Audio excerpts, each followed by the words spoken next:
Welcome students, welcome to my channel and another video class of Bionest Learning. আমরা অ্যাসকোমাইকোটিনার general ক্যারেক্টারগুলো পড়ছিলাম।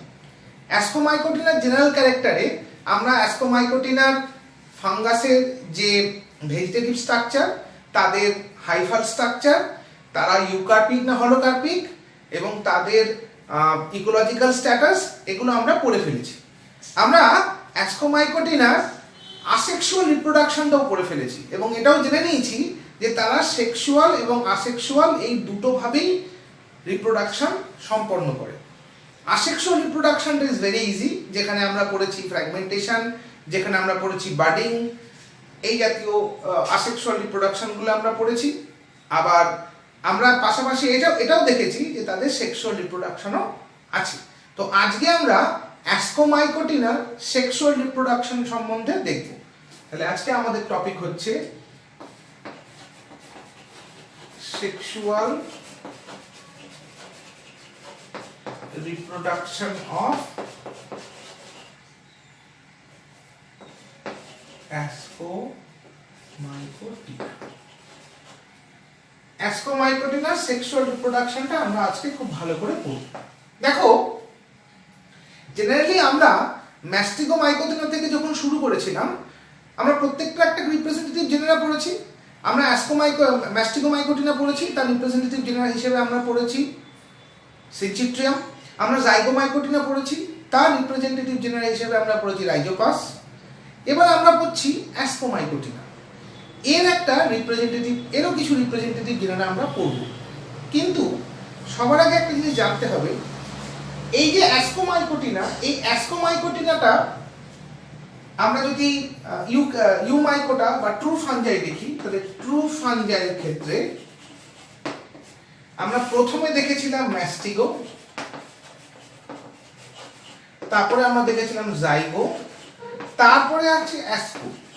তার মানে এই ম্যাস্টিগো থেকে অ্যাসকো বেশ খানিকটা ইভলভ একটা ক্লাস, বেশ খানিকটা ইভলভ একটা সাবডিভিশন বা বেশ খানিকটা ইভলভ একটা ক্লাস আমরা অ্যাসকোমাইকোটিনার মধ্যে দেখতে পারি। তাহলে ম্যাস্টিগোমাইকোটিনার সাবডিভিশন থেকে অ্যাসকোমাইকোটিনার সাবডিভিশনটা অনেকটা বেশি ইভলভ। তাহলে এর যে ক্যারেক্টারিস্টিক ফিচারগুলো দেখব, এই ক্যারেক্টারিস্টিক ফিচারগুলো কিন্তু আর পাঁচটা নর্মাল ফাঞ্জাই বা পার্টিকুলারলি যারা একটু ব্যাকওয়ার্ড ফাঞ্জাই, সেই ব্যাকওয়ার্ড ফাঞ্জাই থেকে কিন্তু অনেকটা বেশি অ্যাডভান্স ক্যারেক্টারিস্টিক ফিচার দেখতে পাই। তাহলে আমরা বলতে পারি যে এখানে আমরা দেখব অ্যাডভান্স রিপ্রোডাকশন। এই অ্যাডভান্স রিপ্রোডাকশনটা কি? এই অ্যাডভান্স রিপ্রোডাকশনটা হচ্ছে, আমরা ম্যাস্টিগোমাইকোটিনার ক্ষেত্রে দেখেছিলাম কি স্পোরাঞ্জিয়াম। আমি ছোট্ট করে একটু রিপিট করে দিই। স্পোরাঞ্জিয়াম দেখেছিলাম, যেটা থেকে জুট স্পোর তৈরি হয়েছিল যদি ওয়াটার অ্যাভেলেবেল থাকে, আর এখান থেকে গ্যামেট তৈরি হয়েছিল যদি ওয়াটার আনঅ্যাভেলেবেল থাকে। আমরা জাইগোমাইকোটিনার ক্ষেত্রে দেখেছিলাম কি, জাইগোমাইকোটিনার ক্ষেত্রে আমরা দেখেছিলাম যে একটা স্পোরাঞ্জিয়াম তৈরি হয়েছিল, যার মধ্যে স্পোরাঞ্জিওস্পোর ছিল, যেটা দিয়ে তারা আসেক্সুয়াল রিপ্রোডাকশন করেছিল এবং সেক্সুয়াল রিপ্রোডাকশন তারা করেছিল জাইগোস্পোর থেকে। এবং এই জাইগোস্পোর থেকে আমরা পরে জার্ম স্পোর তৈরি হতে দেখেছিলাম, জার্ম স্পোর। এই জার্ম স্পোরগুলো কিন্তু মিওটিক স্পোর, অর্থাৎ মিওটিক ডিভিশনের পরে এই জার্ম স্পোরগুলো তৈরি হয়েছিল এবং এই germ spores are reside within the germ sporangia. এই জার্ম স্পোরগুলো জার্ম স্পোরাঞ্জিয়ার মধ্যে ছিল। এবার যখন আমরা অ্যাসকোমাইকোটিনার ক্ষেত্রে আসছি, তাহলে অ্যাসকোমাইকোটিনা আমরা দেখতে পাচ্ছি সিকোয়েন্সিয়ালি, যদি তোমরা একটু ভালো করে লক্ষ্য করো তাহলে তোমরা দেখবে আমরা গ্যামেটাইজিয়াম দেখেছিলাম, যেখানে আমরা আইসোগ্যামেটস দেখেছিলাম। আমরা জাইগোস্পোরের ক্ষেত্রে আমরা দেখেছিলাম কি জাইগোস্পোরাঞ্জিয়াম দেখেছিলাম, যেখান থেকে জাইগোস্পোর তৈরি হয়েছিল, সেটাও আইসো ছিল। এর পরে যে অ্যাডভান্স স্ট্রাকচারটা আসছে, সেখানে আমরা কিন্তু মেল আর ফিমেল এই দুটো স্ট্রাকচারকে আলাদা করে দেব। অর্থাৎ আমরা মেল স্ট্রাকচার এবং ফিমেল স্ট্রাকচারকে আলাদা করে দেখতে পাবো। মেল স্ট্রাকচারকে আমরা বলি অ্যান্থ্রেডিয়াম, আর ফিমেল স্ট্রাকচারটাকে আমরা বলি অ্যাসকোগোনিয়াম। তাহলে মেল স্ট্রাকচার হচ্ছে অ্যান্থ্রেডিয়াম এবং ফিমেল স্ট্রাকচার হচ্ছে অ্যাসকোগোনিয়াম। এইটা আমরা এখানে এক্ষেত্রে দেখতে পাবো। তাহলে আমরা যদি একটুখানি এই অ্যাসকোমাইকোটিনা সেক্সুয়াল রিপ্রোডাকশনের যে ফিচারগুলো থাকে সেই ফিচারগুলোকে যদি একটু শর্টে লিখি তাহলে কি হবে? ফার্স্ট হবে কি presence of male and female structure. এই মেল এবং ফিমেল স্ট্রাকচারটাকে আমরা কি বলেছি? অ্যানথ্রেডিয়াম আর অ্যাসকোগোনিয়াম। অ্যানথ্রেডিয়াম আর অ্যাসকোগোনিয়াম। নাম্বার 2 আমরা কি দেখেছিলাম? নাম্বার 2 আমরা দেখেছিলাম যে এই অ্যাসকোগোনিয়াম থেকে একটা মানে অ্যাসকোগোনিয়াম থেকে আমরা এক ধরনের স্ট্রাকচার ডেভেলপ হতে দেখব যেটা অ্যানথ্রেডিয়ামের সঙ্গে এসে মানে জয়েন করবে, যার মধ্যে দিয়ে এই transfer of the male gametes হবে। এটাকে আমরা বলবো অ্যাসকোজেনাস হাইভি, আর এটাকে আমরা বলবো ট্রাইকোগাইনি। ঠিক আছে, এটাকে আমরা বলবো ট্রাইকোগাইনি। তাহলে থ্রু ট্রাইকোগাইনি এই ট্রান্সফার অফ মেল গ্যামেটটা হবে ফ্রম অ্যানথ্রেডিয়া টু অ্যাসকোগোনিয়াম। এবার আরেকটা ইম্পর্টেন্ট পার্ট কি, যেটা হয়তো আমার নাম্বার 1 এ লেখা উচিত ছিল, বাট স্টিল আমি সেটা তোমাদের বলছি, সেটা হচ্ছে প্রেজেন্স অফ ভেজিটেটিভ and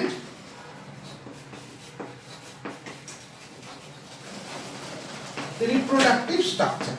তাহলে এইটা কিন্তু আমরা ইউনিসেলুলারের ক্ষেত্রে দেখতে পাই না।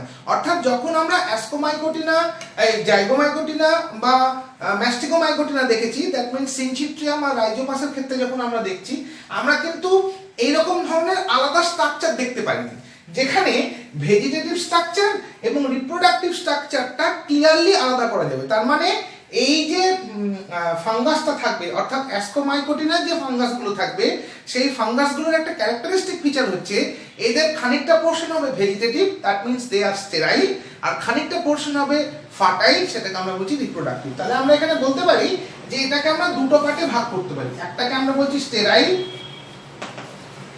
পার্ট, যেটাকে আমরা বলছি ভেজিটেটিভ পার্ট, আরেকটা হচ্ছে ফার্টাইল পার্ট। একটা হচ্ছে ফার্টাইল পার্ট, যেটাকে আমরা বলছি রিপ্রোডাক্টিভ পার্ট। তাহলে আমরা প্রথম এই অ্যাসকোমাইকোটিনার ক্ষেত্রে আমরা স্টেরাইল পার্ট বলে একটা পার্ট পেলাম এবং ফার্টাইল পার্ট বলে একটা পার্ট পেলাম, এবং স্টেরাইল এবং ফার্টাইল এই দুটো পার্টকে আমরা একই সাথে উইদিন এ স্ট্রাকচার, একটা স্ট্রাকচারের মধ্যে দেখতে পাবো। তার মানে ফার্টাইল পার্ট আর স্টেরাইল পার্ট এই দুটো পার্ট পাশাপাশি অবস্থান করবে। সেই জন্য আমরা এখানে বলছি presence of vegetative and reproductive structure. যখন কোনো ফাঙ্গাসের ক্ষেত্রে আমরা এই ধরনের স্ট্রাকচার দেখতে পাই, অর্থাৎ যেখানে ভেজিটেটিভ এবং রিপ্রোডাক্টিভ স্ট্রাকচার আছে, তখন সেই ফাঙ্গাসকে সবসময় আমরা অ্যাডভান্স ফাঙ্গাস হিসেবে ধরি। তার মানে এই ধরনের ফাঙ্গাসের ক্ষেত্রে একটা ডেফিনিট শেপ থাকে, এই ধরনের ফাঙ্গাসের ক্ষেত্রে একটা ডেফিনিট শেপ থাকে। যখন আমরা অ্যাসকোমাইকোটিনার জেনারেল ক্যারেক্টার পড়েছিলাম, তখনই আমরা দেখেছিলাম যে অ্যাসকোমাইকোটিনার কিন্তু একটা নির্দিষ্ট শেপ বিয়ারিং স্ট্রাকচার থাকে। এই শেপ বিয়ারিং স্ট্রাকচারটাকে আমরা কি বলি? এই শেপ বিয়ারিং স্ট্রাকচারটাকে আমরা বলি ফ্রুট বডি। ঠিক আছে, তাহলে এই শেপ বিয়ারিং স্ট্রাকচারটা থাকার জন্য এই ফ্রুট বডির মধ্যে তাদের একটা স্টেরাইল পোরশন থাকবে, একটা ফার্টাইল পোরশন থাকবে। স্টেরাইল পোরশনের কাজ কি না? স্টেরাইল পোরশনের কাজ হচ্ছে তার যে নিউট্রিশনাল পার্টটাকে মেনটেন করা, আর ফার্টাইল পোরশনের কাজ হচ্ছে তার ফার্টিলিটিটাকে মেনটেন করা। তাহলে এইখানে আমরা দুটো আলাদা আলাদা ফাংশনালি এবং স্ট্রাকচারালি ডিফারেন্ট জোন দেখতে পাবো। তার মানে আমরা এখানে বলতে পারি এই যে presence of vegetative and reproductive স্ট্রাকচারের সঙ্গে আমি এখানে আরেকটা বলতে পারি যে presence of clear zonation, zonation মানে জোন ফর্মিং, মানে জোন আছে, zonation of sterile and fertile portion or zone। তাহলে আমরা এখানে মানে presence of clear zonation of sterile and fertile portion of zone, তার মানে স্টেরাইল বা ভেজিটেটিভ পোরশন এন্ড ফার্টাইল বা রিপ্রোডাক্টিভ পোরশন, এই দুটো পোরশনে আমরা এখানে একটা ক্লিয়ার জোন দেখতে পাই। এবার আমরা এখানে different mode of sexual reproduction দেখতে পাই। আমরা যেমন ভেজিটেটিভ মোড অফ রিপ্রোডাকশন অনেকগুলো পোর্শন দেখেছি, তেমনি এখানে আমরা সেক্সুয়াল মোড অফ রিপ্রোডাকশনও বিভিন্ন রকম পোর্শন দেখতে পাবো, যেমন হলোগ্যামি, যেমন ক্ল্যাম কানেকশন, যেমন আমরা দেখতে পাবো সোমাটোগ্যামি, যেমন আমরা দেখতে পাবো স্পারমাটাইজেশন। আমরা বিভিন্ন, তার মানে ফাঞ্জাইয়ের যে কটা মানে যে ধরনের সেক্সুয়াল রিপ্রোডাকশনের প্রসেসগুলো থাকে সেই প্রত্যেকটা, দ্যাট মিনস গ্যামেটেনজিয়াল কন্ট্যাক্ট, হলোগ্যামি, গ্যামেটেনজিয়াল কপুলেশন, সোমাটোগ্যামি, স্পারমাটাইজেশন সবকটাই আমরা এখানে দেখতে পাবো। ঠিক আছে, এবার সেই পার্টগুলো আমরা একটুখানি ক্লিয়ারলি ডিটেলসে একটু আলোচনা করি। তাহলে এবার আমরা কি দেখি, আমরা এবার অ্যাস্কোমাইকোটিনার সেক্সুয়াল রিপ্রোডাকশনটা পুরো দেখি। যে অ্যাস্কোমাইকোটিনার যে সেক্সুয়াল স্পোর দিয়ে সেক্সুয়াল রিপ্রোডাকশন করে তাকে বলে অ্যাস্কোস্পোর। এই অ্যাস্কোস্পোর একটা স্যাক লাইক স্ট্রাকচারের মধ্যে থাকে, সেই স্যাক লাইক স্ট্রাকচারকে বলে অ্যাস্কি, তাকে বলে অ্যাস্কি বা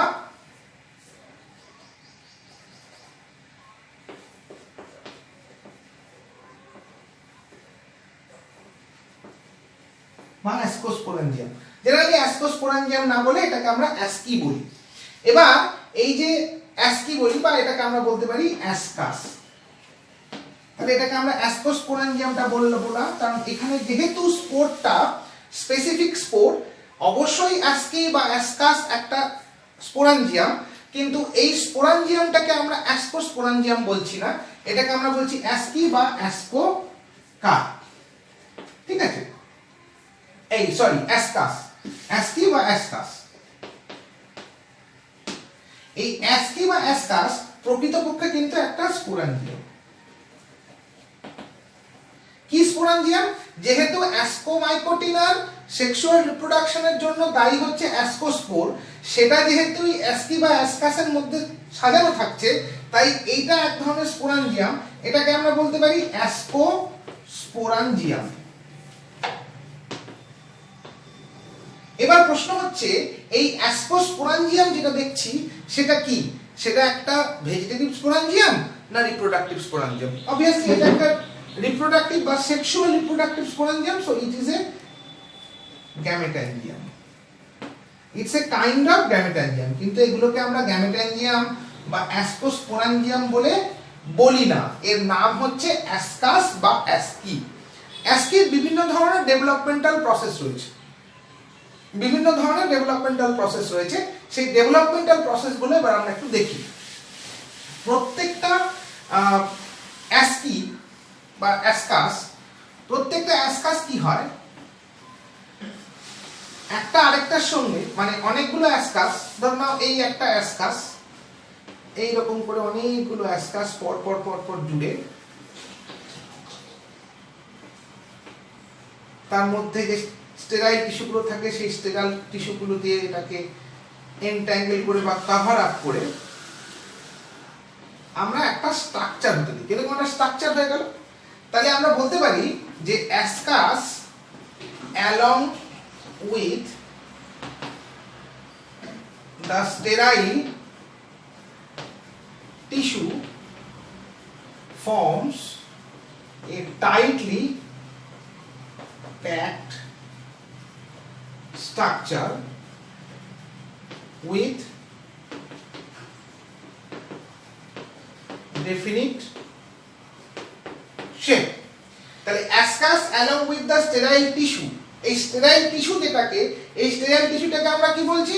The sterile tissue is nothing but the sterile hyphae।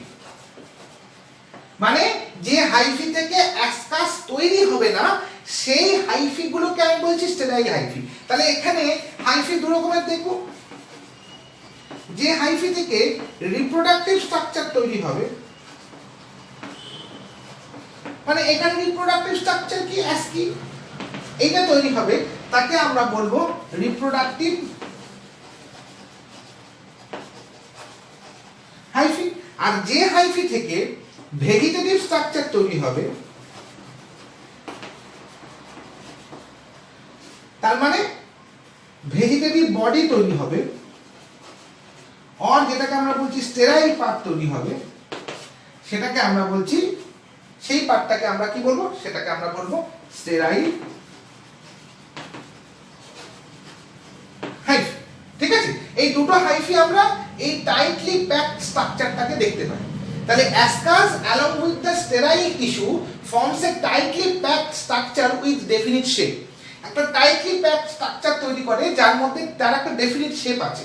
এটাকে আমরা বলি ascocarp or ascoma। এটাকে আমরা বলি ascocarp বা ascoma। তাহলে আমরা ascocarp বা ascoma কাকে বলবো? ascus স্টেরাইল টিস্যুর সঙ্গে টাইটলি প্যাকড হয়ে একটা স্ট্রাকচার তৈরি করে যার একটা ডেফিনিট শেপ থাকে। এই ডেফিনিট শেপটাকে আমরা বলছি ascocarp বা ascoma। There are different types of ascocarp and different types of ascoma। মানে ascocarp বা ascoma আমরা বলি। এটাকে আমরা আরেকটা নামে অভিহিত করি, এটাকে আমরা বলি ফ্রুট বডি। এটাকে আমরা বলি ফ্রুট বডি। তার মানে মরফোলজিক্যালি বা বাইরের থেকে আমরা এই স্ট্রাকচারটা দেখতে পাই। বাইরে থেকে আমরা এই ফ্রুট বডি অ্যাসকোমা বা অ্যাসকোকার্পটা দেখতে পাই। আমি খুব কমন একটা তোমাদের উদাহরণ দিয়ে বলছি। মাশরুম তোমরা প্রত্যেকে দেখেছো। এই মাশরুমটা হচ্ছে কতগুলো এই ধরনের, ওটা কিন্তু অ্যাসকোমাইকোটিনা নয়। অ্যাসকোমাইকোটিনার যেমন অ্যাসকাস, তেমনি ওটা যে গ্রুপে তার একটা নিজস্ব তোমার সেক্সুয়াল রিপ্রোডিউসিং অর্গান রয়েছে। যাই হোক, আমি ধরে নিচ্ছি সেটা এক্স। তাহলে সেরকম কতগুলো রিপ্রোডিউসিং অর্গান এবং কতগুলো স্টেরাইল টিস্যু টাইটলি প্যাকড হয়ে, ইন্টারওভেন হাইফি টাইটলি প্যাকড হয়ে একটা এই ডেফিনিট একটা ওই মাশরুমের স্ট্রাকচারটা তৈরি করেছে। তাই ওই মাশরুমটা হচ্ছে তার ফ্রুট বডি। আমরা ওই মাশরুমটাকে আমরা অ্যাসকোমা বা অ্যাসকোকার্প বলবো না, ওটা হচ্ছে ওর একটা fruit body, but definitely that is a fruit body. এই ফ্রুট বডিটা অ্যাসকোমাইকোটিনার ক্ষেত্রে একরকম নাম, বেসিডিওমাইকোটিনার ক্ষেত্রে একরকম নাম। আমি বলেই দিচ্ছি, অ্যাসকোমাইকোটিনার ক্ষেত্রে আমরা বলি অ্যাসকোকার্প বা অ্যাসকোমা, বেসিডিওমাইকোটিনার ক্ষেত্রে আমরা বলি বেসিডিওকার্প বা বেসিডিওমা বা বেসিডিয়াম, বেসিডিওকার্প বা বেসিডিয়াম। ঠিক আছে, তাহলে হাইফি দু রকমের হতে পারে, রিপ্রোডাক্টিভ আর ভেজিটেটিভ। যেটা রিপ্রোডাক্টিভ স্ট্রাকচার তৈরি করে দ্যাট ইজ রিপ্রোডাক্টিভ হাইফি। তার মানে যে হাইফি থেকে অ্যাস্কি তৈরি হয়, ডেভেলপড হয়, সেটাকে আমরা বলছি রিপ্রোডাক্টিভ হাইফি। আর যেটা থেকে ভেজিটেটিভ পার্ট তৈরি হয়, that means the vegetative body are organise, সেটাকে আমরা বলছি স্টেরাইল হাইফি। তাহলে এই দুটো হাইফি আমরা এখানে দেখতে পারি, এই রিপ্রোডাক্টিভ হাইফি আর স্টেরাইল হাইফি। এই হাইফি দুটো কি হয় না, দিস টু হাইফি, এই দুটো হাইফি পরস্পর এন্টাঙ্গেল করে তৈরি করে একটা ইন্টারওভেন হাইফাল মাস, একটা ইন্টারওভেন হাইফাল মাস।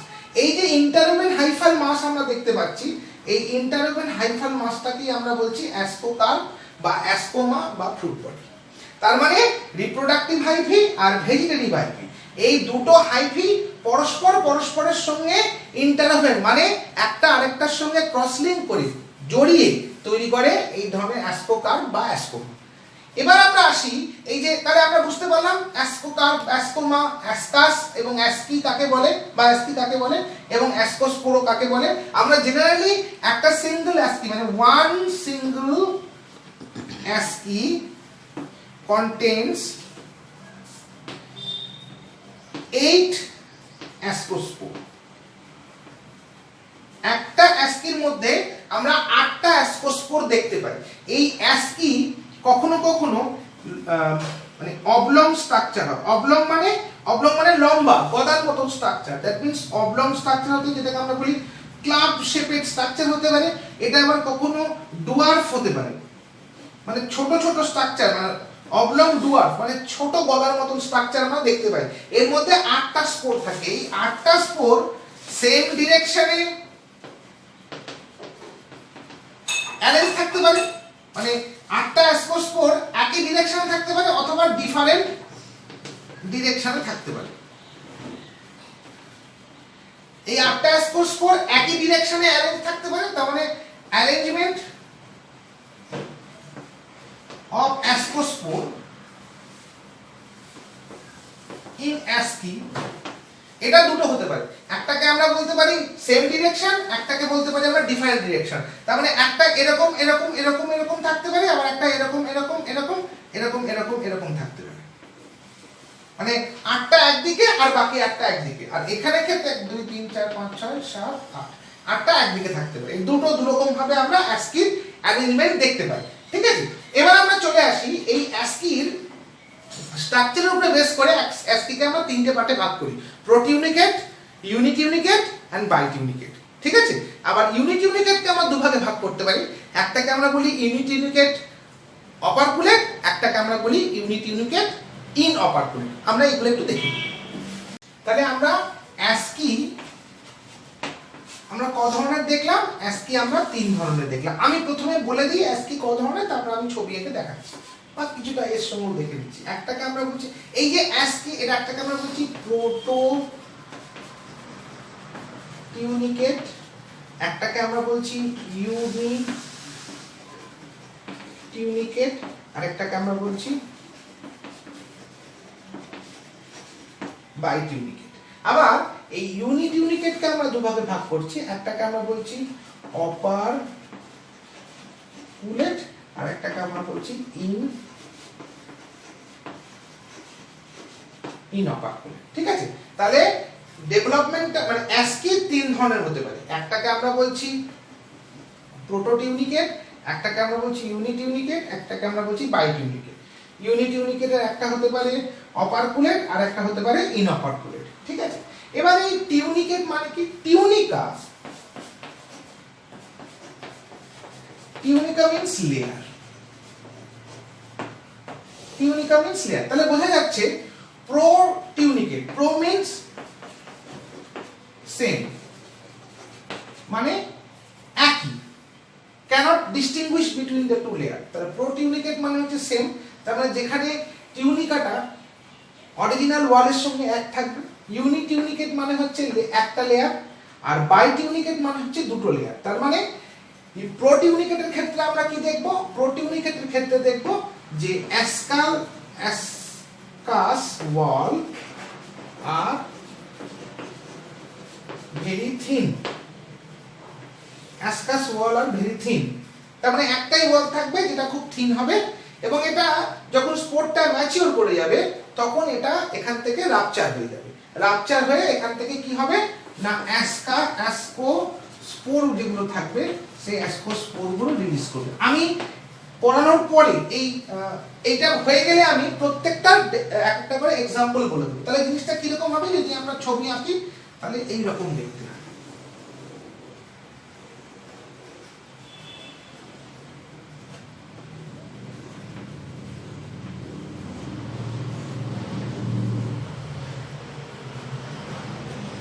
এই হচ্ছে আমার একটা প্রো টিউনিকেট। দেখো এখানে কিন্তু এক একটা অ্যাসকোস্পোর মানে অ্যাসকোস্পোর গুলো কিন্তু ডিফারেন্ট অরিজিনে মানে অ্যাসোসিয়েশন মানে ডিফারেন্ট অ্যারেঞ্জমেন্টে সাজানো আছে, একটা সিঙ্গেল অ্যারেঞ্জমেন্টে সাজানো নেই। তাহলে এটা হচ্ছে ওদের থিন লেয়ারটা, এটা আউটার লেয়ার। এবার যখনই দেখা যাবে কি এই অ্যাসকোস্পোর গুলো ম্যাচিওর করে যাবে এবং বাইরে একটা এনভায়রনমেন্টাল কন্ডিশন যেটা থাকবে সেটা ফেভারেবল হবে, তখন আমরা দেখব এই জায়গাটা রাপচার করে যাবে। রাপচার করে যাবে মানে এখান থেকে আস্তে করে এই জায়গাটা ফেটে যাবে। ফেটে গেলে কি হবে, এরকম করে ফেটে গেল, যেহেতু এটা 3D স্ট্রাকচার তোমরা জানো, এর মধ্যে থেকে অ্যাসকোস্পোরগুলো রিলিজ করে যাবে। তাহলে একটাই লেয়ার ছিল, যে লেয়ারটা রেডিলি ডিসলভ করে গেল ইন লিকুইড মিডিয়াম এবং সেখান থেকে অ্যাসকোস্পোরগুলো রিলিজ করে গেল, এটাকে আমরা বলছি প্রোটিউনিকেট। এবার আসি আমরা ইউনিট ইউনিকেটের ক্ষেত্রে। ইউনিট ইউনিকেটের ক্ষেত্রে আমরা কি দেখব, আমি আগের ছবিটা আচ্ছা থাক, আগের ছবিটা দরকার নেই, আমি এটাকে এদিকে এঁকে দেবো। তাহলে আমরা প্রোটিউনিকেটের ইউনিট ইউনিকেটের ক্ষেত্রে আমরা কি দেখব না, ইউনিট ইউনিকেটের ক্ষেত্রে দেখব যেখানে সিঙ্গেল লেয়ার প্রেজেন্ট, তার মানে একটা লেয়ার আছে, কি রকম এই রকম।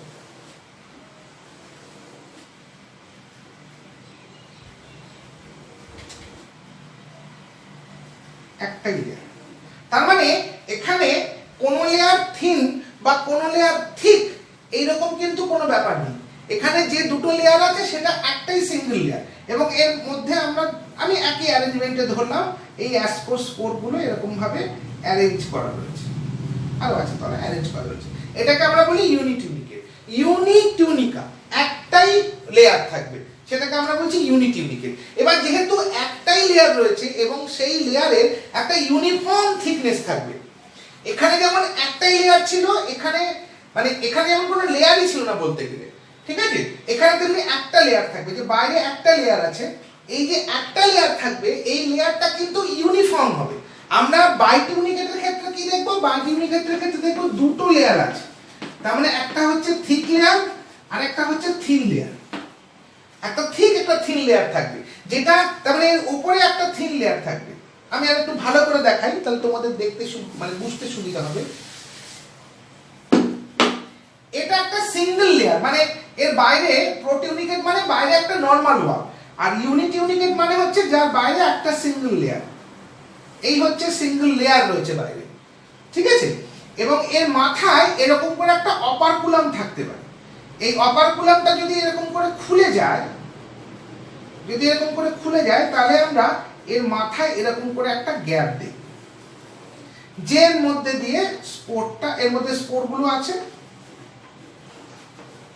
এই স্পোরটা এখান দিয়ে রিলিজ হয়ে বাইরে বেরিয়ে যাবে। যদি অপারকুলাম থাকে তাহলে তাকে আমরা বলবো অপারকুলেট, আর যদি অপারকুলাম না থাকে, নরমাল থাকে, তাহলে সেটাকে আমরা বলবো ইনঅপারকুলেট।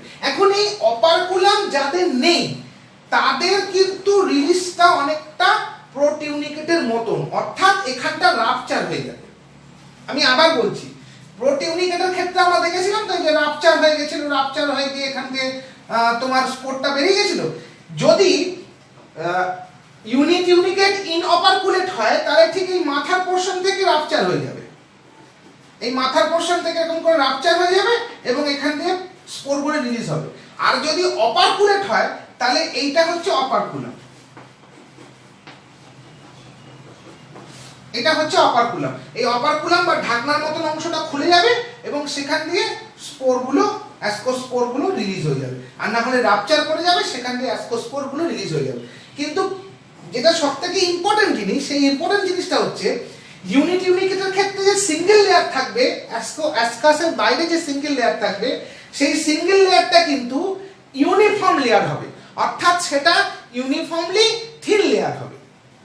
এর বাইরে কোনো লেয়ার থাকবে না, তার মানে এর বাইরে যে নরমাল ওয়ালটা থাকবে, অর্থাৎ হাইফিটা, যে হাইফিটার মধ্যে থেকে অ্যাস্কিটা ডেভেলপ করেছে সেই হাইফিটারই ওয়াল থাকবে, তার বাইরে এক্সট্রা কোনো ওয়াল থাকবে না। এর বাইরে কিন্তু একটা এক্সট্রা ওয়াল আছে, সেটা কিন্তু নরমাল মানে ইউনিফর্ম ওয়াল, দ্যাটস ওয়াই ইউনিটিউনিকেট। যদি ঢাকনা থাকে তাহলে অপারকুলেট, যদি ঢাকনা না থাকে তাহলে ইনঅপারকুলেট। ক্লিয়ার? এবার আসছে যে বাইটিউনিকেট। বাইটিউনিকেট যদি হয়, আমি বাইটিউনিকেটের ছবিটা তোমার এদিকে আঁকছি, তোমরা দেখো। বাইটিউনিকেট যদি হয় তাহলে তার বাইরে এরকম দুটো লেয়ার থাকবে, এটা হচ্ছে থিন লেয়ার আর এটাকে আমরা বলছি থিক লেয়ার।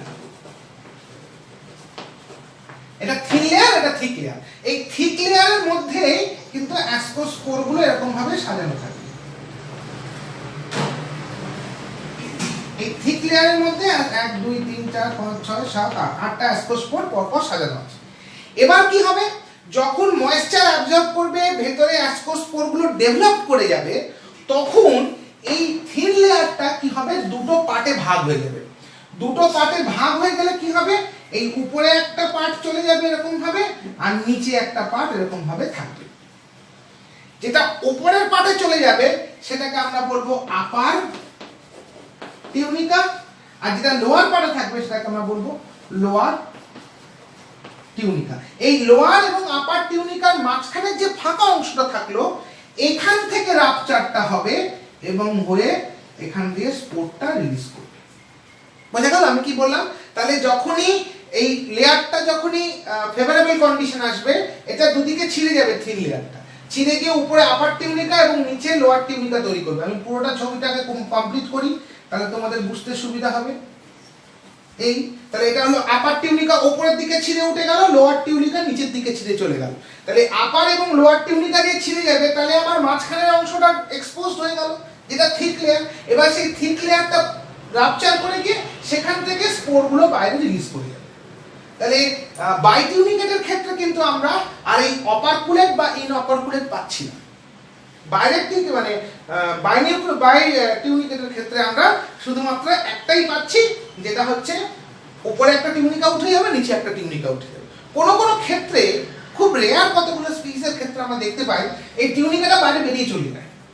তারপরে দিস টিউনিকা ইজ রিলিজড, মানে আপার টিউনিকাটা বাইরে বেরিয়ে চলে যায়, ছিঁড়ে বাইরে চলে যায় এবং এই মাথা থেকে রাপচারটা হয়ে যায়। তার মানে কিরকম হলো জিনিসটা, এই আপার টিউনিকাটা বাইরে চলে গেছে, এই লোয়ার টিউনিকার গায়ে আটকে রয়েছে এইরকম ভাবে, আর এই জায়গাটা রাপচার হয়ে গিয়ে এখান থেকে স্পোরগুলো রিলিজ হয়ে গেল। এটা হচ্ছে আমার বাইটিউনিকেট। তাহলে আমরা এই তিন ধরনের অ্যাস্কি দেখতে পাই। একটাকে আমরা বলছি প্রোটিউনিকেট, একটাকে আমরা বলছি ইউনিটিউনিকেট। ইউনিটিউনিকেট অপারকুলেট হতে পারে, ইউনিটিউনিকেট ইনঅপারকুলেট হতে পারে। তার মানে এটা হচ্ছে অপারকুলেট আর এটা হচ্ছে ইনঅপারকুলেট, ঠিক আছে? এইটা হচ্ছে অপারকুলাম, এইটা হচ্ছে অপারকুলাম, অপারকুলাম খুলে গেলে চলে যাবে। আরেকটা আমরা বাইটিউনিকেট পাই। বাইটিউনিকেটের ক্ষেত্রে আমরা দুটো লেয়ার দেখতে পাই, আউটার লেয়ারটা থিন, ইনার লেয়ারটা থিক। এটা যখন রাপচার করে বা ম্যাচিউর হয়ে যায় তখন থিন লেয়ারটা দুটো ভাগে ভাগ হয়ে গিয়ে মাঝখান থেকে রাপচার করতে পারে, অথবা আপার টিউনিকাটা চলে গিয়ে সেখান থেকে রাপচার করে স্পোর রিলিজ করতে পারে। তাহলে এই আমরা তিনটে মানে তিন ধরনের অ্যাস্কি দেখতে পেলাম। তাহলে এবার আমরা দেখব, যেটা আমরা দেখছিলাম সেটা হচ্ছে যে আমরা কি দেখলাম, আমরা অ্যাস্কি ফরমেশনটা দেখলাম। অ্যাস্কি ফরমেশনটা আমরা এখান থেকে দেখলাম।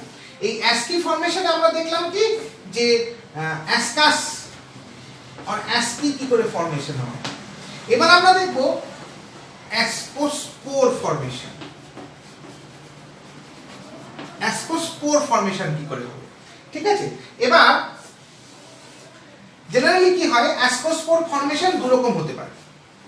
আমরা জানি অ্যাসকোস্পোর হচ্ছে, এবার আমরা এইটা বলার আগে একটা জিনিস বলি যেটা খুব ইম্পর্টেন্ট একটা ক্যারেক্টারিস্টিক ফিচার, সেটা হচ্ছে আমরা যে এক মিনিট, সরি, হ্যাঁ, আমরা যে অ্যাসকোস্পোরটা দেখলাম, এই অ্যাসকোস্পোরটা বেসিক্যালি কি, এটা হচ্ছে একটা সেক্সুয়াল স্পোর, তাই তো? এবার বলো তো এই মানে এই অ্যাসকোস্পোরটা কি ধরনের সেক্সুয়াল স্পোর না, ইট ইজ এ মিওটিক স্পোর। তার মানে একটা জাইগোট ফর্মেশন হবে, সেখান থেকে মাইটোসিস মিওসিস হবে, তারপরে সেখান থেকে মাইটোসিস হবে। এই হচ্ছে আমাদের অ্যাসকোস্পোর তৈরির প্রসেস, ঠিক আছে? এটা হচ্ছে আমার অ্যাসকোস্পোর তৈরির প্রসেস। এবার এই অ্যাসকোস্পোর তৈরির প্রসেসকে আমরা দুরকম ভাবে বলতে পারি। একটাকে আমরা বলি ডাইরেক্ট মেথড, আরেকটাকে আমরা বলি ইনডাইরেক্ট মেথড। একটাকে আমরা বলি ডাইরেক্ট মেথড, একটাকে আমরা বলি ইনডাইরেক্ট মেথড। আমরা প্রথমে ইনডাইরেক্ট মেথডটাকে একটু দেখি, কারণ ইনডাইরেক্ট মেথডটা একটু বুঝতে হবে। ইনডাইরেক্ট মেথডটা আমাদের একটু বোঝার জায়গা আছে। ইনডাইরেক্ট, তাহলে আমরা বললাম indirect method of ascospore formation, ঠিক আছে? এই ইনডাইরেক্ট মেথড অফ অ্যাসকোস্পোর ফরমেশনে কি হয় না, একটা মেল হাইফি মানে কি, যেখান থেকে তোমার অ্যানথ্রেডিয়াম মানে কি বলবো, মেল গ্যামেট তৈরি হবে, মানে গ্যামেট বা গ্যামেটোস্পোর তৈরি হবে, আর একটা হচ্ছে ফিমেল হাইফি। এই মেল এবং ফিমেল হাইফি থেকে কি তৈরি হবে, যেটা ফিমেল গ্যামেট অর গ্যামেটোস্পোর তৈরি হবে। এই মেল এবং ফিমেল এই দুটো হাইফি পরস্পরের খুব ক্লোজ কন্ট্যাক্টে আসে, they are come in the close contact. তার মানে এইখানে একটা মেল হাইফি, এইখানে একটা ফিমেল হাইফি, এরকম ভাবে আসে। এসে এখান ফিমেল হাইফিটা থেকে একটা বিক লাইক স্ট্রাকচার মেল হাইফিটার সঙ্গে জয়েন্ট হয়। এই বিক লাইক স্ট্রাকচারটাকে আমরা বলি ট্রাইকোগাইনি, ঠিক আছে? তার মানে কি হলো না, আমরা যদি জিনিসটাকে একটুখানি খুব শর্টে যদি একটুখানি লিখি, তাহলে ফার্স্ট আমরা কি দেখব, ফার্স্ট আমরা দেখব যে ফরমেশন অফ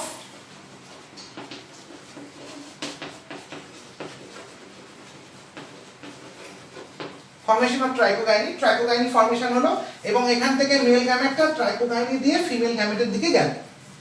তাহলে মেল গ্যামেট থেকে এখানে nuclei passes through trichogyny and enters into, আমরা ফিমেল রিপ্রোডাক্টিভ স্ট্রাকচারকে কি বলেছিলাম, অ্যাস্পোগোনিয়াম, and enters into অ্যাস্পোগোনিয়াম। আমরা এই অ্যাস্পোগোনিয়ামের মধ্যেটাকে এন্টার করতে দেখি। এন্টার করার পর আমরা কি দেখব, যে এন্টার করে কি হবে, এটা ডিপ্লয়েড তৈরি হওয়ার কথা, কিন্তু ডিপ্লয়েড হবে না। ডিপ্লয়েড না হয়ে এখানে ডাইক্যারিওটাইজেশন ফর্মেশন হবে। ডাইক্যারিওটাইজেশন মানে যেখানে single hyphae contains two nucleus or carrion, যেখানে সিঙ্গেল হাইফি বা নিউক্লিয়াস দুটো নিউক্লিয়াস থাকবে, সেটাকে আমরা বলছি ইট ইজ কল্ড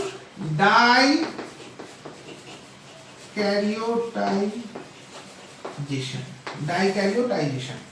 এই ডাইক্যারিওটিক হাইফি যখন তৈরি হবে, এই ডাইক্যারিওটিক হাইফি তৈরি হওয়ার ফলে কি হবে না, এটার মধ্যে তার মানে কি হলো, তার মানে আমাদের যে প্লাজমোগ্যামি হয়েছিল, সেই প্লাজমোগ্যামির ইমিডিয়েটলি পরে কিন্তু ক্যারিওগ্যামি হলো না।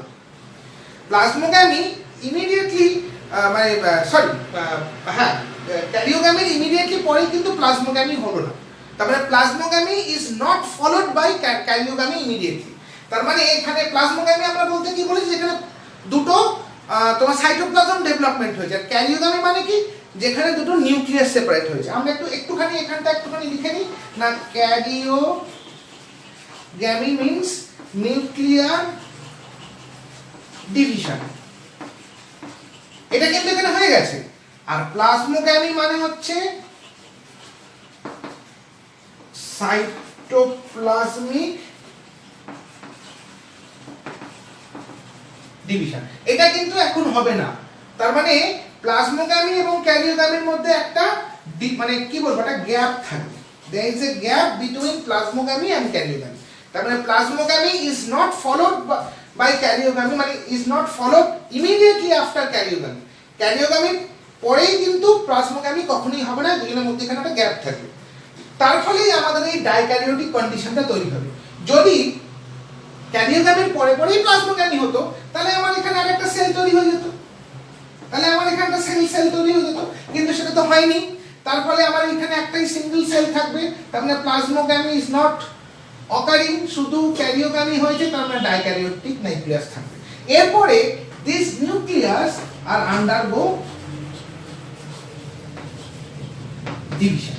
এবার এই নিউক্লিয়াস গুলো কি হবে না, ডিভিশনে যাবে। ডিভিশনে যাওয়ার ফলে কি হবে, তাহলে এখানে কি হলো, অ্যাকচুয়ালি ডাইক্যারিওটিকটা হবে n+n, এই কন্ডিশন। 2n নয় কিন্তু n+n, দুটো n রয়েছে আলাদা। এরপরে এর আন্ডারগো ডিভিশন। ডিভিশন হওয়ার ফলে কি হবে, ওখানে অনেকগুলো একসঙ্গে অনেকগুলো ডাইক্যারিওটিক নিউক্লিয়াস তৈরি, মানে দুটোই যেহেতু একটা পেয়ারে রয়েছে, তার মানে এখানে অনেকগুলো পেয়ার তৈরি হয়ে যাবে। মানে এটা আস্তে আস্তে এরকম বড় স্ট্রাকচার হয়ে যাবে এবং এর গায়ের মধ্যে এর মধ্যে অসংখ্য এরকম ডাইক্যারিওটিক নিউক্লিয়াস তৈরি হবে। তোমরা এবার প্রশ্ন করতেই পারো, স্যার এগুলো ডাইক্যারিওটিক কি করে বুঝছেন না, দুটো থেকে এখান থেকে একটা হবে, এখান থেকে একটা হবে, এই দুটো একটা, এই দুটো একটা, আবার এখান থেকে একটা হবে, এখান থেকে একটা, এই দুটো একটা, এই দুটো একটা, এরকম করে করে করে করে ডাইক্যারিওটিক নিউক্লিয়াস। যে মুহূর্তে এর মধ্যে এরকম প্রচুর পরিমাণে ডাইক্যারিওটিক নিউক্লিয়াস হয়ে যাবে, তখন এর গা দিয়ে আমরা হাইফি ফর্মেশন হতে দেখব। এরকম এরকম ভাবে অনেকটা করোনা ভাইরাসের মতন দেখতে, তাই না? এরকম এরকম আমরা হাইফি ফর্মেশন হতে দেখব। এই হাইফি গুলোকে আমরা বলবো অ্যাসকোজেনাস হাইফি, মানে the hyphae from where ascus are developed, the hyphae from where the ascus are developed। তাহলে এই ডাইক্যারিওটিক নিউক্লিয়াস আর অ্যাসকোজেনাস হাইফি এই মিলিয়ে যে একটা জগজম্পু ক্যারেক্টার হলো, সেইটাকে আমরা বলছি পেরিডিয়াম। এটাকে আমরা বলছি পেরিডিয়াম, ঠিক আছে? এটাকে আমরা বলছি পেরিডিয়াম। তাহলে পেরিডিয়াম কাকে বলবো? Ascogenous hyphae along with the dikaryotic nucleus is called the peridium। তাহলে প্রত্যেকটা অ্যাসকোজেনাস হাইফির মধ্যে এবার কতগুলো অ্যাসকোজেনাস হাইফি হবে, এটা একটা প্রশ্নের কথা। ভেতরে যতগুলো আমার ডাইক্যারিওটিক নিউক্লিয়াস আছে, যত কটা নিউক্লিয়াস আছে ঠিক তত কটাই অ্যাসকোজেনাস হাইফি তৈরি হবে। তার কারণ হচ্ছে প্রত্যেকটা নিউক্লিয়াস কিন্তু একটা হাইফির মধ্যে ঢুকে যাবে, প্রত্যেকটা নিউক্লিয়াস একটা হাইফির মধ্যে ঢুকে যাবে, ঢুকে গিয়ে এরকম স্ট্রাকচার তৈরি করবে। তোমরা যখন প্র্যাকটিক্যাল করবে বা যখন আমি তোমাদের রিপ্রেজেন্টেটিভ জেনারা এর পরেই পড়াবো, সেখানে দেখবে একটা স্ট্রাকচার আসবে যেটাকে আমরা বলবো অ্যাসপারজিলাস।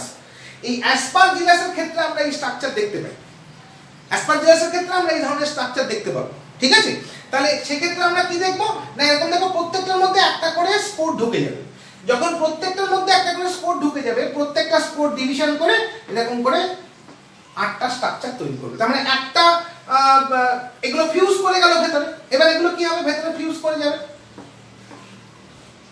ফিউজ করে গিয়ে 2n তৈরি করবে। এই 2nটা তখন এই হাইফির মধ্যে ঢুকবে, ঢুকে মিয়োসিস করে 4টে করে স্পোর বিল্ড করবে। কারণ কি হলো, আমার ক্যারিওকাইনেসিস হয়ে গেছিল, তারপরে আমার প্লাজমা ক্যারিওকাইনেসিস হয়ে গেছিল, আমার কি বাকি ছিল না, আমার সাইটোপ্লাজম ডিভিশন বাকি ছিল, দ্যাট ইজ দ্য প্লাজমোগ্যামি। তারপরে ক্যারিওগ্যামি হয়ে গেছিল, প্লাজমোগ্যামি বাকি ছিল, এবার আবার আমার ক্যারিওগ্যামি হলো, তারপরে প্লাজমোগ্যামির পর একটা স্পোর এরকম করে ডিভিশন করে 8টা করে অ্যাসকোস্পোর তৈরি করবে। এই 8টা করে যে অ্যাসকোস্পোর তৈরি করবে সেটা প্রত্যেকটা অ্যাসকাসের মধ্যে আসবে। এবার এইটা মানে এই ইনডাইরেক্ট মেথডটা খুব টাফ একটা জটিল মেথড, এটাকে যদি আমরা একটু সিরিয়ালি লিখে নিই তাহলে মনে হয় আমাদের একটু সুবিধা হবে। আমরা ফার্স্ট কি দেখলাম, ফার্স্ট আমরা প্রথম কন্ডিশন বলে দিচ্ছি যে প্লাজমোগ্যামি is not followed by karyogamy. Plasmogamy is not followed by karyogamy and their presence a gap.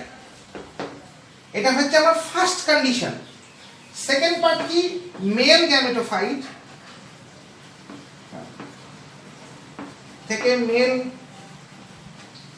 Gamete বেরোবে, আর ফিমেল গ্যামেটোফাইট থেকে, আমি খুব শর্টে লিখছি, তোমরা এটা যখন নোটটা পড়বে তখন আরো ভালো করে বুঝতে পারবে, থেকে আমরা ফিমেল গ্যামেট দেখছি। হলো, এই মেল গ্যামেট ফিমেল গ্যামেটের দিকে যাবে through a tube like structure. এই টিউব লাইক স্ট্রাকচারটা কোথা থেকে তৈরি হয়েছে, through a tube like structure formed from the ascogonium. Mind it, এই ascogonium মানে কিন্তু ফিমেল রিপ্রোডাক্টিভ স্ট্রাকচার। তাহলে আমরা এখানে লিখে দিই এর পাশে ascogonium, ঠিক আছে, ascogonium and forming n plus n, that means dikaryotic condition। এই ডাইক্যারিওটিক কন্ডিশন হওয়া এটাকে আমরা কি বলি, ডাইক্যারিয়ন, এটাকে আমরা বলি ডাইক্যারিয়ন।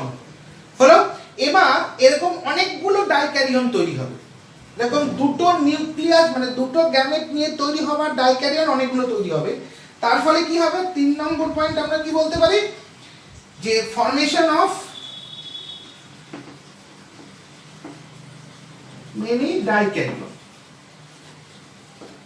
অনেকগুলো ডাইক্যারিয়ন তৈরি হবে। এবার আমি উপরটা একটু মুছে দিচ্ছি, তাহলে অনেকগুলো ডাইক্যারিয়ন তৈরি হওয়ার ফলে আমরা কি দেখতে পাবো না, ওর মধ্যে an aggregated form of many dikaryon, aggregated form of many dikaryon তৈরি হলো।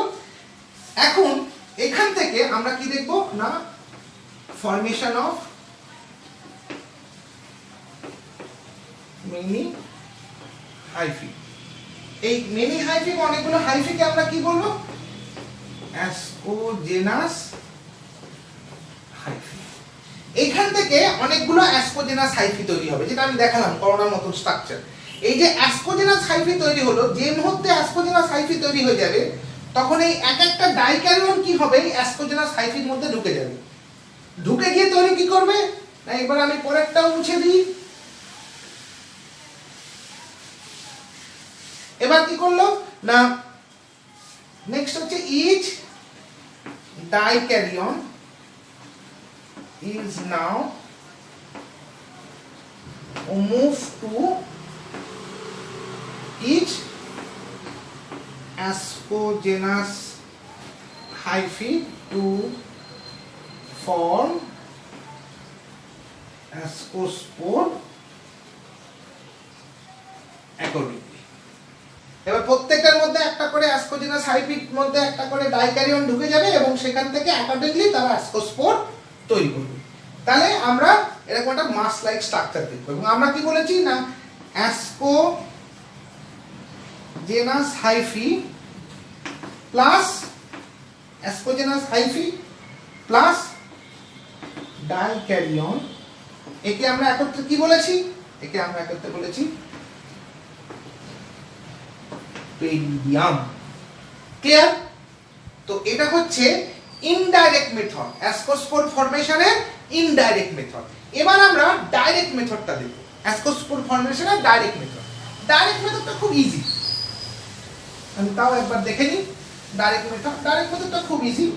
ফার্স্ট কি হবে না ক্যারিওগ্যামি হবে, তারপরে সঙ্গে সঙ্গে প্লাজমোগ্যামি হবে।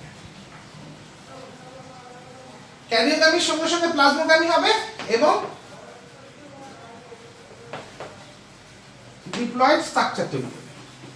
হয়ে গেল? এই ডিপ্লয়েড স্ট্রাকচার যখন তৈরি হবে তখনই হাইফি থেকে কি হবে না অ্যাসকাস ফর্মেশন হবে। তখনই এখান থেকে অ্যাসকাস ফর্মেশন হবে। যেই অ্যাসকাস ফর্মেশন হবে সেই অ্যাসকাসের মধ্যে কি হবে না ডিপ্লয়েড স্ট্রাকচারটা ঢুকে যাবে। ঢুকে গিয়ে মিওসিস করে মিওসিস করবে, দেন মাইটোসিস করবে, করে 8টা অ্যাসকোস্পোর তৈরি করবে। তাই ডাইরেক্ট মেথডটা কি হলো না ক্যারিওগ্যামি হবে, তারপরে প্লাজমোগ্যামি হবে, হয়ে ডিপ্লয়েড স্ট্রাকচার তৈরি করবে। এই ডিপ্লয়েড স্ট্রাকচারটা তখন হাইফির মধ্যে থাকবে, তখন হাইফিটা একটা অ্যাসকাস তৈরি করবে। এই যে অ্যাসকাস তৈরি করবে, এই অ্যাসকাসের মধ্যে ডিপ্লয়েড স্ট্রাকচারটা ঢুকে গিয়ে প্রথমে মিওসিস হবে, তারপরে মাইটোসিস হবে, হয়ে 8টা অ্যাসকোস্পোর তৈরি করবে। তাহলে আমরা দুটো মেথড দেখলাম। একটা মেথডকে আমরা বললাম ডাইরেক্ট, আরেকটাকে আমরা বললাম ইনডাইরেক্ট। তাহলে আমরা দু রকম দেখলাম। আমরা ডাইরেক্ট মেথড, আমরা কি দেখলাম অ্যাসকাস বা অ্যাসকি ডেভেলপমেন্ট দেখলাম, অ্যাসকোস্পোরের ডাইরেক্ট এবং ইনডাইরেক্ট মেথড দেখলাম, এবং আমরা এটাও দেখলাম যে এদের মধ্যে একটা স্ট্রাকচার তৈরি হয়, যে স্ট্রাকচারটাতে তারা কি করে না এই এগ্রিগেটেড ফর্মে থাকে স্টেরাইল এবং ফার্টাইল পোরশন, এটাকে আমরা বলেছি ফ্রুট বডি। এবার আমরা দেখব অ্যাসকাসের different types of fruit body.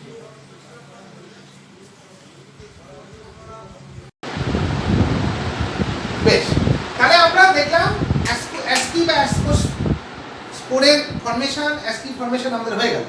আমরা কি দেখেছি? আমরা দেখেছি অ্যাসকি বা অ্যাসকাসের সঙ্গে আমার থাকে স্টেরাইল হাইফি, ঠিক আছে? এই এরা ইন্টারভেন হয়ে তৈরি করে একটা স্ট্রাকচার, এটাকে আমরা বলি ফ্রুট বডি। এটাকে আমরা বলি ফ্রুট বডি। আমরা এবার দেখবো এই ফ্রুট বডি ক ধরনের হতে পারে, মানে বিভিন্ন ধরনের। আমরা টোটাল 4 ধরনের ফ্রুট বডি দেখতে পাই অ্যাসকোমাইকোটিনার মেম্বারদের মধ্যে। একটাকে আমরা বলি ক্লিস্টোথেসিয়াম, একটাকে আমরা বলি অ্যাপোথেসিয়াম, একটাকে আমরা বলি পেরিথেসিয়াম, আর একটাকে আমরা বলি অ্যাসকোমাটা। ঠিক আছে? অ্যাসকোস্ট্রোমা বা অ্যাসকোমা। বেশ, আমরা এবার সেগুলি দেখিনি। তাহলে এই ফ্রুট বডিকে আমরা কি বলি? So this fruit body is termed as, এই ফ্রুট বডিটিকে আমরা কি বলি না এই ফ্রুট বডিকে আমরা বলি তাহলে অ্যাসকি বা অ্যাসকাস এবং স্টেরাইল হাইফি মিলে যেটা তৈরি করে সেটাকে আমরা বলি অ্যাসকোকার অর অ্যাসকোমা।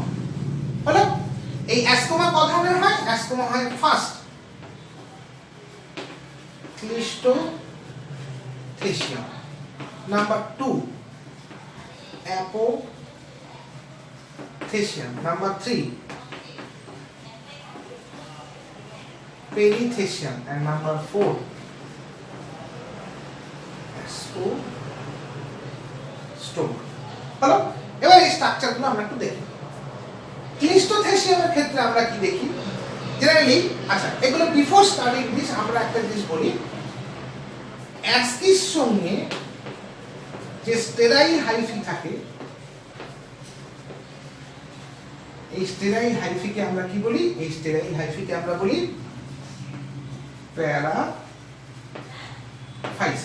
ঠিক আছে, তাহলে অ্যাসকি প্লাস প্যারাফাইসিস, এর সঙ্গে থাকে কিছু sterile pseudo parenchymatous structure or tissue. ঠিক আছে, এই মিলে তৈরি করে ফ্রুট বল। মনে থাকবে? তার মানে এই অ্যাসকি আর স্টেরাইল হাইফিকে বিভিন্ন ভাবে এই যে স্টেরাইল টিস্যু বা যে সিউডো প্যারেনকাইমাটাস টিস্যু থাকে, তারা এর সঙ্গে বিভিন্ন অ্যারেঞ্জমেন্টে থাকে, ডিফারেন্ট অ্যারেঞ্জমেন্টে থাকে, থেকে তৈরি করে এই ফ্রুট বল। সেই অ্যারেঞ্জমেন্টের বেসিসে আমরা এটাকে ক্লিস্টোথেসিয়াম, অ্যাপোথেসিয়াম, পেরিথেসিয়াম, অ্যাসকোস্ট্রোমা বলি। এবার সেটা আমরা একটুখানি দেখে নেব। ফার্স্ট আমাদের আসছে ক্লিস্টোথেসিয়াম।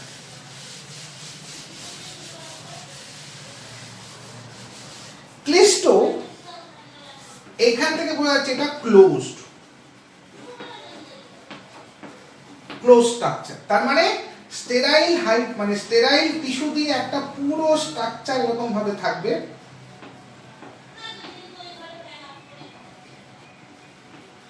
এরকম ভাবে আমি একটা পোরশন দেখাচ্ছি, পুরো পোরশনটা তোমাদের দেখাচ্ছি না, কারণ তাতে অনেকটা সময় চলে যাবে।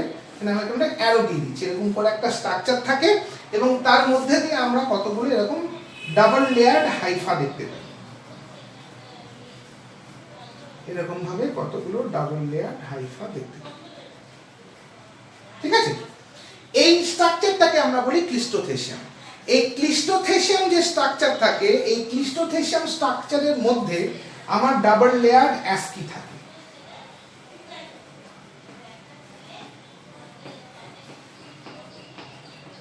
ডাবল লেয়ার অ্যাসকি থাকে।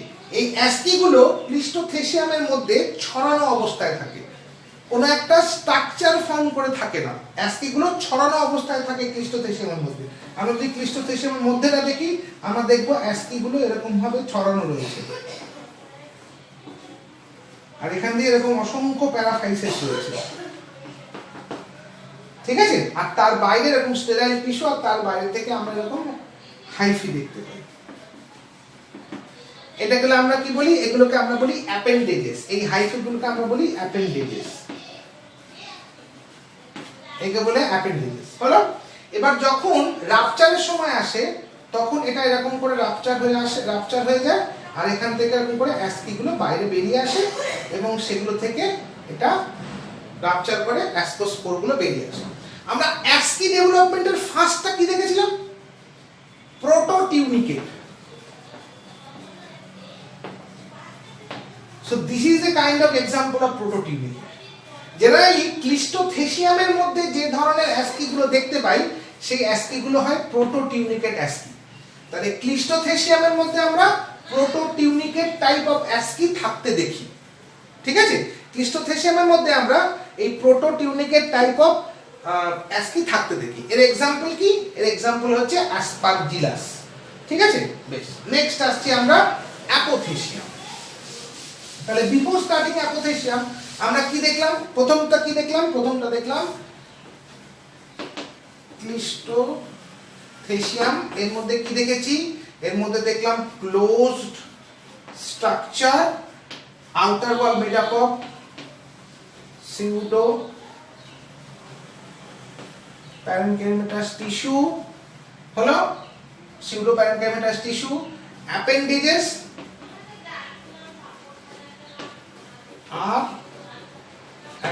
are formed from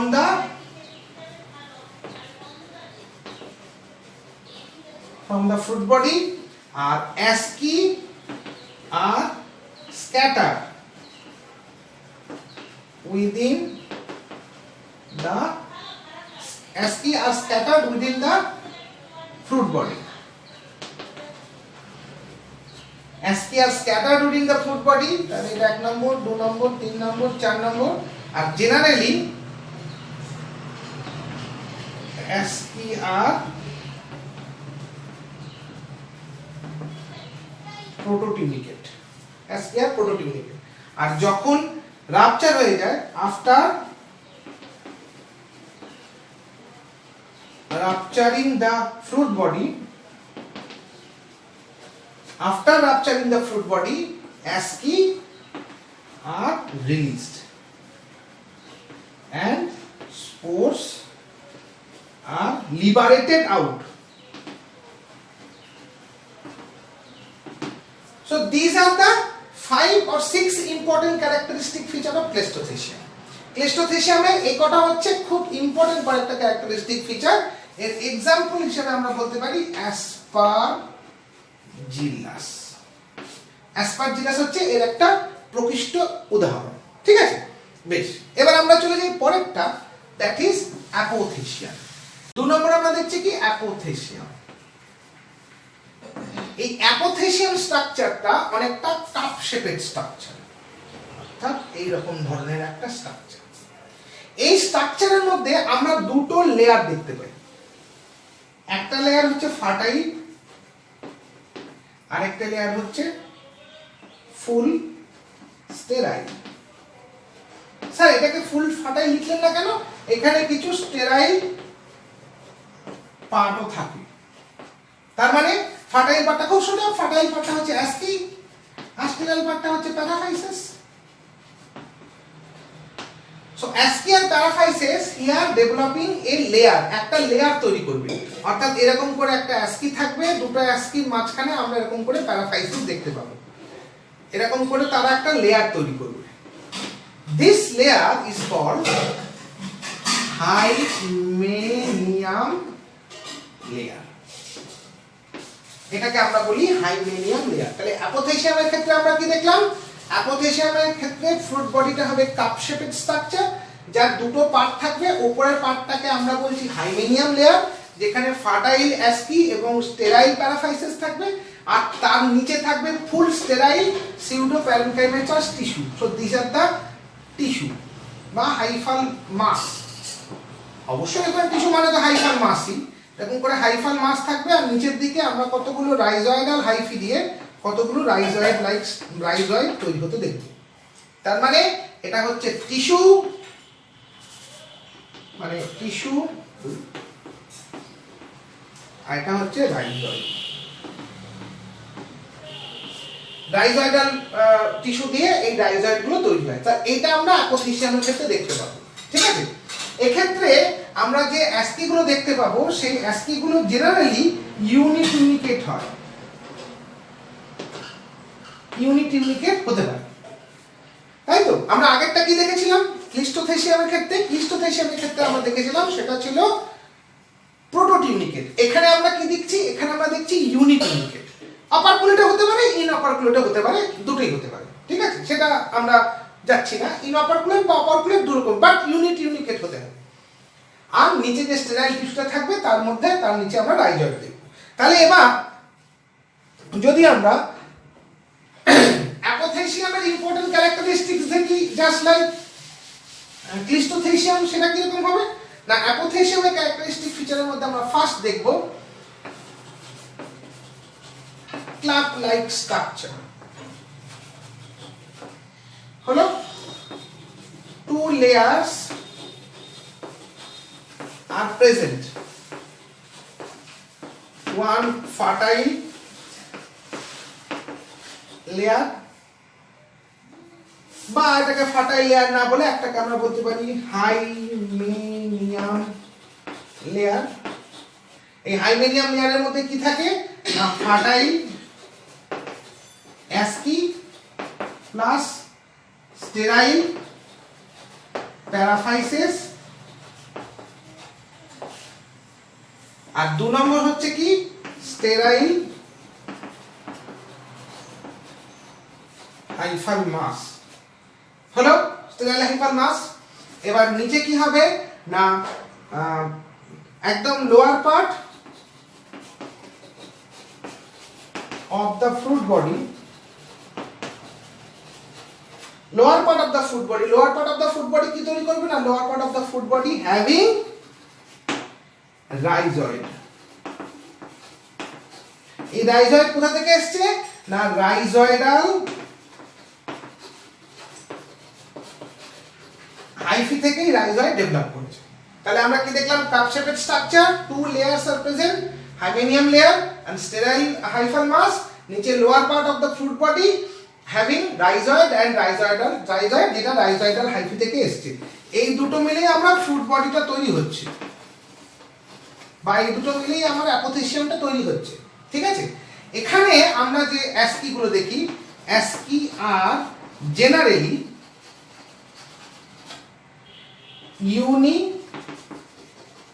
ইউনিকেট in nature. ঠিক আছে, তাহলে cup shaped structure, two layers are present, lower part of the fruit body having rhizoid and ASCII are generally unicate in structure. এর এক্সাম্পল আমরা কি পড়বো, এর example আমরা পড়বো অ্যাসকোবোলাস। এই অ্যাসকোবোলাসের একটা খুব ভালো নাম আছে, সেই নামটা হচ্ছে কপ্রোফিলাস ফাঞ্জাই। কপ্রোফিলাস ফাঞ্জাই মানে the fungi which grow on fecal matter of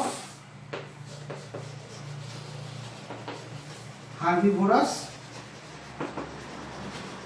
animal। Faecal matter of herbivorous animal, যেমন গোবরের মধ্যে আমরা, কাউডাং এর মধ্যে আমরা দেখতে পাই। এই কাউডাং যদি অনেক জায়গায় করে রাখা যায় তাহলে আমরা এদেরকে দেখতে পাই। So they are called the coprophilous fungi. তাহলে তোমাদের এরকম অনেক সময় কোশ্চেন দেয়, discuss the sexual reproduction of one coprophilous fungus. কি কপ্রোফিলাস ফাঙ্গাস সবাই আকাশ থেকে পড়ে, বা discuss the subdivisional character of a coprophilous fungus. আমরা একটা কপ্রোফিলাস ফাঙ্গাসের সাবডিভিশনাল ক্যারেক্টার চাইছি। তাহলে কপ্রোফিলাস ফাঙ্গাস হচ্ছে অ্যাসকোবোলাস, তাহলে অ্যাসকোবোলাস কোন সাবডিভিশনের আন্ডারে, অ্যাসকোমাইকোটিনা, তাহলে আমরা অ্যাসকোমাইকোটিনার ক্যারেক্টারিস্টিক ফিচার চাইছে। বা বলতে পারে which type of fruit body found in coprophilous fungus studied by you. তুমি যে কপ্রোফিলাস ফাঙ্গাসটা স্টাডি করেছো তার মধ্যে কি ধরনের ফ্রুট বডি দেখা যায়, তার মধ্যে apothecial type of fruit body দেখা যায়। তার ক্যারেক্টারিস্টিক ফিচার কি না, here is the characteristic feature of apothecium. Now come to the cleistothecium. হচ্ছে ক্লিস্টোথেসিয়াম না, ক্লিস্টোথেসিয়াম দেখলে, অ্যাপোথেসিয়াম দেখলো, এবার আমরা দেখবো হচ্ছে কি পেরিথেসিয়াম।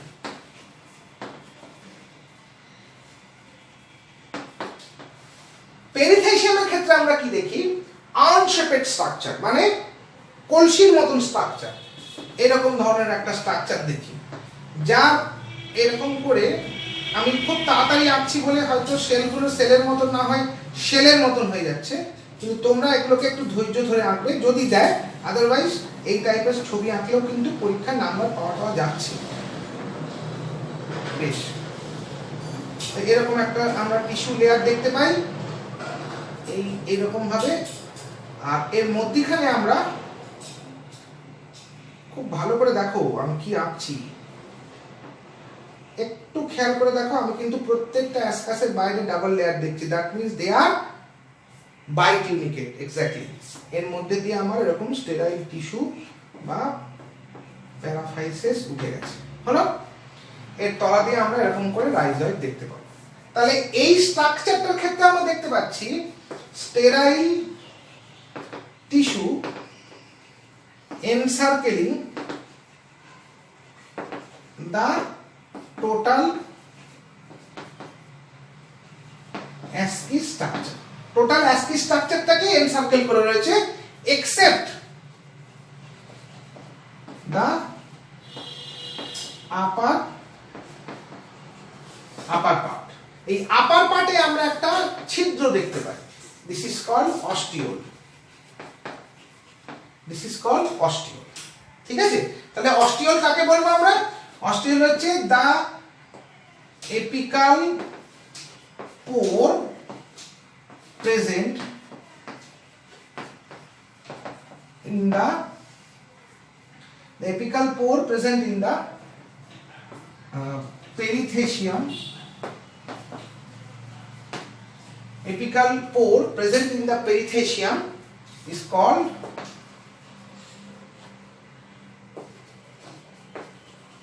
ostium. ঠিক আছে, এবার এর মধ্যে যখন এগুলো ম্যাচিওর করে যায় তখন স্পোরগুলো এইখান দিয়ে বাইরে বেরিয়ে যায়। তার মানে এক্স্যাক্টলি স্পোর রিলিজ। এবার তুমি একটা জিনিস খেয়াল করে দেখো, আমরা যখন ক্লিস্টোথেসিয়াম পড়েছিলাম তখন টোটাল ক্লিস্টোথেসিয়ামটা রাপচার করে ভেতর থেকে অ্যাসকাসগুলো বেরিয়ে গেছিল, অ্যাসকিগুলো বেরিয়ে গেছিল। আমরা যখন অ্যাপোথেসিয়াম দেখলাম, অ্যাপোথেসিয়ামের ক্ষেত্রে দেখলাম ও ব্যাপারটা পুরো ওপেন, একদম ওপেন, কোনো ফেটে যাওয়ার কোনো ব্যাপার নেই, জাস্ট মাথা, এবং যেহেতু ওটা ইউনিকেট ছিল মাথাটা ভেঙে যাবে।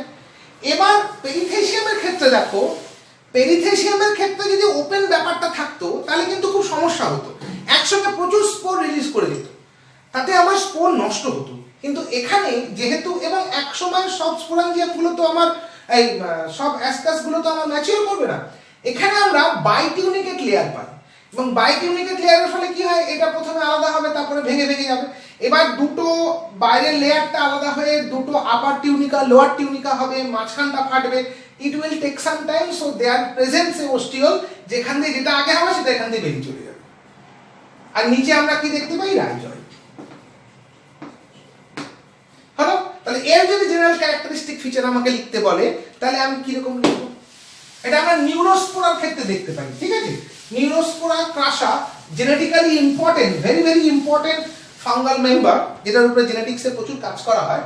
সো নিউরোস্পোরার ক্ষেত্রে আমরা এই জিনিসগুলো দেখতে পাই। তো কি এর ক্যারেক্টারিস্টিক হবে? ফার্স্ট হবে কি না, আর্ন শেপেড স্ট্রাকচার। 2 নম্বর কি হবে না, presence of ostiole at the apex।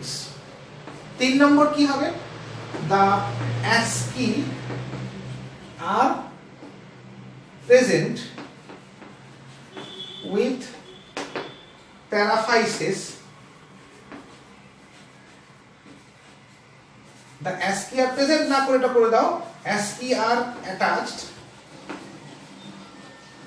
with sterile paraphysis at the bottom of perithecium। পেরিথেসিয়ামের বটমের সঙ্গে আটকানো থাকে। নাম্বার 4 আমরা কি দেখছি, নাম্বার 4 দেখছি যে asci are by tunicate structure, asci are bitunicate structure, মানে এখানে bitunicate structure থাকে। আর ফোর্থ আর 1 2 3 4 ফিফথ ক্যারেক্টার কি দেখব না, the spores are released through ostiole, the spores are released through ostiole, are presence of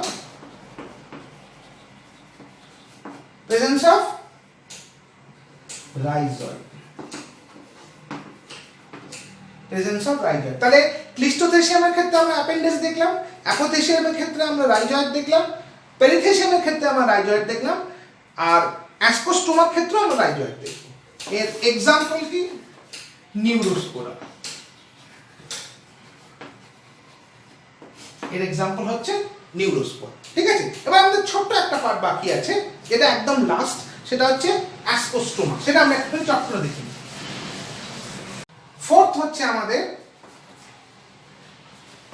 অ্যাসকোস্টোমা। এর ক্ষেত্রে কি হয়, অ্যাসকোস্টোমার ক্ষেত্রে যে সিউডো প্যারেনকাইমাটার স্ট্রাকচার থাকে, এই সিউডো প্যারেনকাইমাটার স্ট্রাকচারটা জেনারেলি সোমাটিক হাইফি দিয়ে তৈরি হয়। এত অবধি তো তোমরা অনেকগুলো সিউডো প্যারেনকাইমাটার স্ট্রাকচার দেখলে, এবং প্রত্যেক ক্ষেত্রেই তোমরা বুঝতে পারছো এগুলো ভেজিটেটিভ স্ট্রাকচার থেকে তৈরি হয়, তাহলে এগুলো সোমাটিক হাইফি থেকে তৈরি হয়। তাহলে এই সোমাটিক হাইফি থেকে তৈরি হওয়ার ফলে এটা পুরোটা এখানে এনসার্কেল করে থাকে অনেকটা ক্লিস্টোথেসিয়ামের মধ্যে, যার মধ্যে অ্যাস্কিগুলো ডেভেলপ করে। এটা আমরা কোথায় দেখতে পাই, এটা আমরা প্লিওস্পোরার ক্ষেত্রে দেখতে পাই। তাহলে আমরা চারটে কি কি দেখতে পেলাম, নাম্বার 1